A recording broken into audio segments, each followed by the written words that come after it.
আপনি বাচ্চাকে একটা কিছু করতে বলছেন এবং সে কথাটা না শুনে সে উল্টা আপনার উপরে চিৎকার দিয়ে বেয়াদবি করে উত্তর দিচ্ছে এবং বলছে সে কাজটা করবে না। সেই মুহূর্তে প্রাথমিকভাবে আপনার 3টি কথা ভাবতে হবে। নাম্বার 1, আপনার বাচ্চার যে বিহেভিয়ারটা আপনাকে শো করলো সেইটা পার্সোনালি নেবেন না। নাম্বার 2, আপনি কুইক আপনার নিজের ইমোশন স্টেটটাকে চেক করবেন যে আপনি আপনার বাচ্চার রিয়াকশনে ঠিকমতো কামভাবে রেসপন্ড দেওয়ার জন্য রেডি কিনা।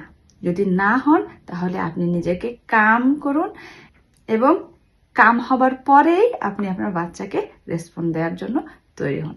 নাম্বার 3, আপনি যে রেসপন্ডটা দেবার জন্য রেডি হয়েছেন সেই রেসপন্ডটা আসলে পুরো সিচুয়েশনটাকে কন্ট্রোল করতে বা ম্যানেজ করতে এবং ফার্দার আরো খারাপ না করে দিতে কতটুকু হেল্পফুল হবে সেটা আগে চেক করুন।